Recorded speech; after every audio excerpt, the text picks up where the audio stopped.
Welcome to KSR's Academy, and now let's get into the daily news headline analysis of 17th November 2021. Courts cannot interfere with day-to-day temple rituals, Supreme Court.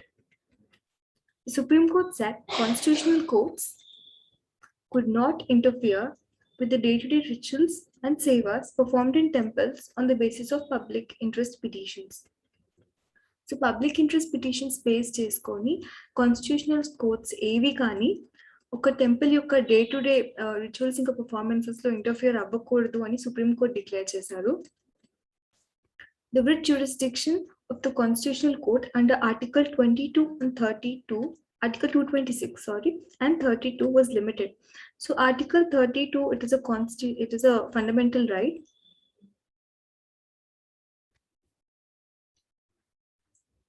And it says that Supreme Court cannot refuse to issue a writ. And Article 226, it is a legal right. And it says that it is the discretion of the High Court to issue a writ or to refuse it. So now what is a writ? Writ అనేది it is a written statement and it is given by Supreme Court or High Court. And it recommends constitutional remedies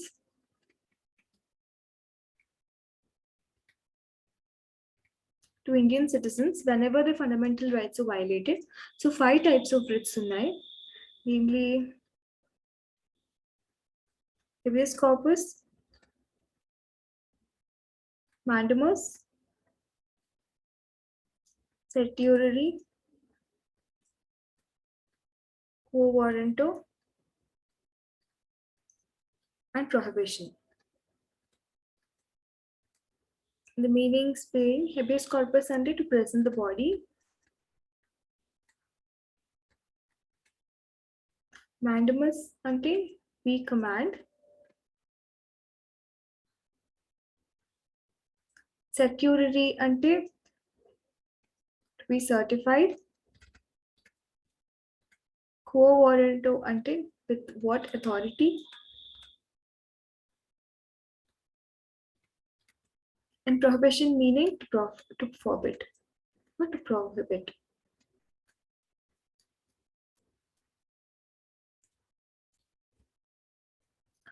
Tamil Nadu appeals in Supreme Court to restore 1-year quota.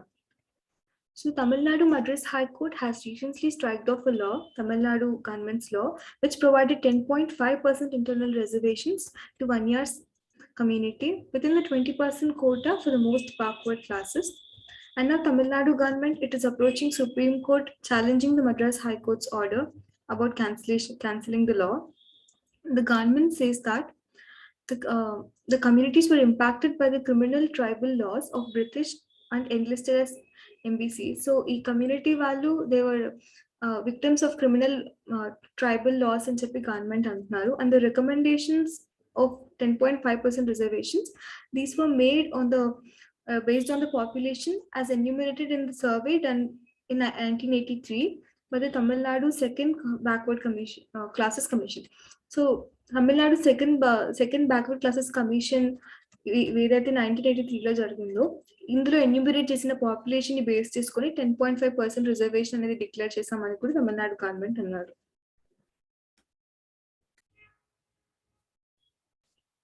UN tourism bodies honor for weavers hub Pochampalli. So before getting into this article, let me just give you a brief view about what UNWTO is. So United Nations World Tourism Organization, the United Nations kinda a specialized agency, and it has been established in the year 1975 with headquarters in Madrid, Spain. So it tries to promote responsible, sustainable, and universally accessible tourism. And it also tries to implement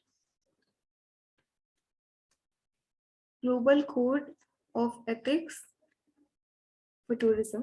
And the main aim వచ్చి tourism యొక్క negative impacts తగ్గిస్తూ socio-economic contribution ni penchadam. So Pochampalli village, which is located in Telangana, is now one of the best tourism villages under United Nations WTO. And Pochampalli anedi, it is located 50 kilometers from Hyderabad, and it is an artisanal village, and it is known for exceptional eye-cut waves and textures. And the tourism village, it is a global initiative to highlight the villages where tourism preserves cultures and traditions, celebrates diversity, and provides opportunities and safeguards biodiversity according to UNWTO. So, a tourism villages are a global initiative, and it highlights the villages and preserves cultures, traditions, diversity, inka opportunities provide chestundi, and it also safeguards its biodiversity. And the UNWTO, the world body for promoting sustainable tourism, will hold its 24th annual meeting from November 30 to December 3. Thank you.